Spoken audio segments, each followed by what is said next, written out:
오늘도 참으로 좋은 날입니다. 마음의 평안을 간구하십시다. 저는 오늘 하나님의 용서란 제목으로 여러분과 함께 은혜를 나누고자 합니다. 본문 말씀은 구약 성경 이사야 1장 16절로 20절입니다. 야훼께서 말씀하시되 오라 우리가 서로 변론하자. 너희 죄가 주홍 같을지라도 눈과 같이 휘어질 것이요 진홍같이 붉을지라도 양털같이 되리라. 하나님께서는 그의 택한 유다 백성들을 부모가 자식을 양육하듯 사랑으로 돌보아 주셨습니다. 그러나 그들은 하나님의 은혜를 저버리고 우상을 섬기며 불의했습니다. 또한 유다의 지도자들과 관원들은 교만하고 무자비했으며 정욕을 쫓아 사악한 죄를 범했습니다. 그러면서도 그들은 하나님께 가증스러운 희생 제물을 드리고 절기를 지키면서 외식했으며 또 제사장들의 부패도 말로 다 할 수 없었습니다. 그래서 하나님께서는 소는 그 임자를 알고 나귀는 주인의 구유를 알건만은 이스라엘은 알지 못하고 나의 백성은 깨닫지 못하였더라고 탄식하셨습니다.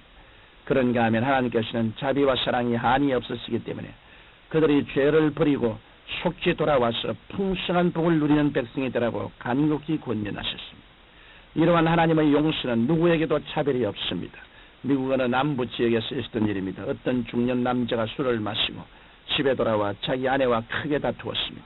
그리고는 화가 나서 문을 꽝 닫고 밖으로 나와 자기 자동차에 시동을 걸었습니다. 그때 3살 된 아들이 아빠를 따라 나와 차의 뒤편에 서 있었습니다. 그러나 이 사람은 그것을 알지 못하고 차를 거칠게 뒤로 빼다가 아들을 치어 죽였습니다. 그 후 그는 아들을 죽인 죄책감 때문에 몸부림치다가 때로는 방랑자가 되고 말았습니다. 그러던 어느 날 정치 없이 길을 가는데 어디선가 울려 나오는 교회 종소리를 듣고 끌린 듯이 그 안으로 들어갔습니다. 그날 목사님의 설교는 공교롭게도 하나님의 용서에 대한 내용이었습니다. 하지만 그는 나 같은 죄인은 절대로 용서받을 수 없으라고 생각하며 고개를 저었습니다. 그런데 예수님께서는 바로 당신의 죄 때문에 십자가에서 돌아가셨습니다. 하나님은 당신을 용서하실 수가 있습니다라는 메시지가 계속 그의 가슴을 때렸습니다. 그러자 그는 이제까지 자기가 지고 있던 무거운 죄의 짐을 주님 앞에 내려놓고 통곡하며 회개했습니다. 그 후 그는 용서받은 감격과 기쁨을 견딜 수 없어서 남은 생애를 주님을 위해 살기로 결심하고 국제적인 기독 청소년 활동인 보이스카우트 운동에 크게 헌신하게 되었던 것입니다.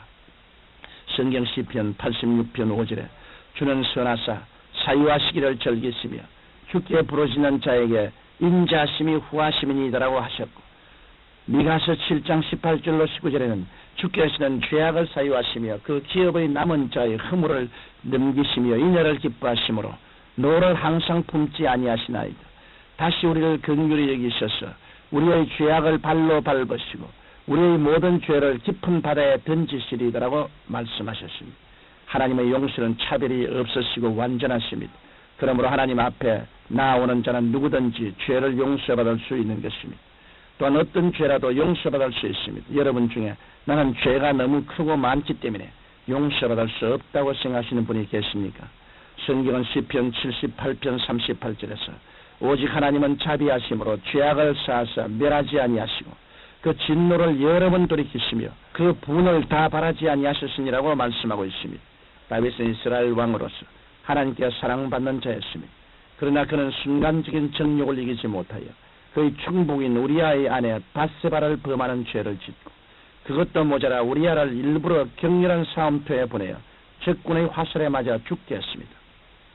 그러자 하나님께서는 나단 선지자를 보내셔서 깜짝같이 은폐된 다윗의 죄를 밝히 드러내셨습니다. 이때 다윗은 변명하지 않고 즉각 회개함으로 하나님께로부터 그 엄청난 죄를 용서받을 수 있었습니다.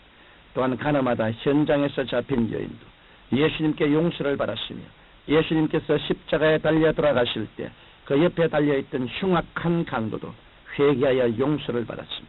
이러므로 하나님 앞에서는 용서받지 못할 죄가 없고 용서받지 못할 죄인도 없습니다.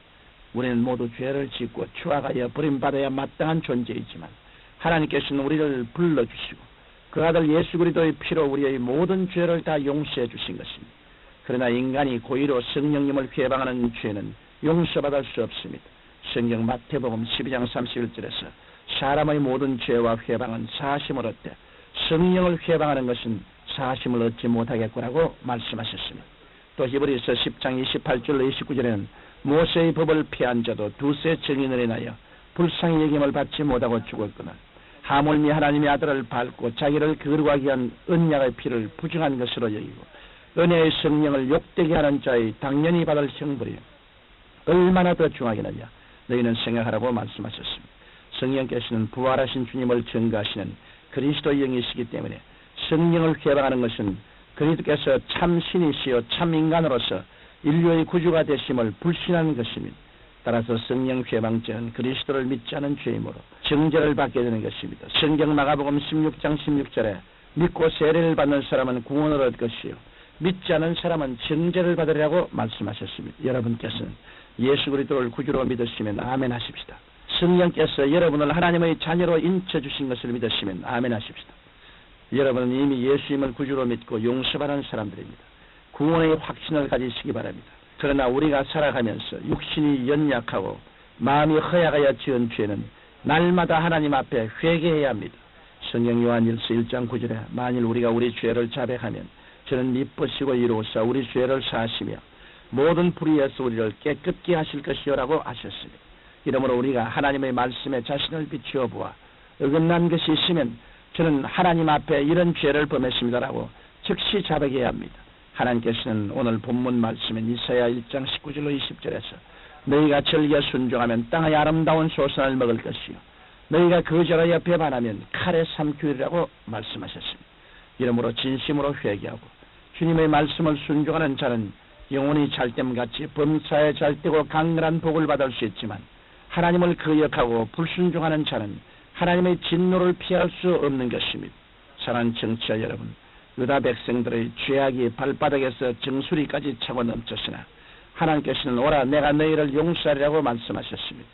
성경 에스겔 18장 23절에 나 주 야훼가 말하노라 내가 어찌 악인의 죽는 것을 조금인들 기뻐하랴 그가 돌이켜 그 길에서 떠나서 사는 것을 어찌 기뻐하지 아니하겠느냐라고 말씀하셨습니다. 그러므로 죄짐에 눌려 괴로움을 당하시는 분이 계시면 지금 주님 앞에 나오십시오. 그리고 주님 저는 죄인입니다. 저를 그리스도의 보혈로 용서하여 주옵소서라고 고백하십시오. 하나님께서 여러분의 죄를 흰눈보다 더 희고 양털보다 더 희게 씻어주시고 의와 희락과 평강이 넘치는 성령의 위로를 여러분에게 주실 것입니다. 거룩하신 아버지 하나님, 우리가 하나님께 용서받고 또 이웃을 용서하는 진실한 성도들이 되게 하여 주옵소서. 예수님 이름으로 기도드립니다. 아멘.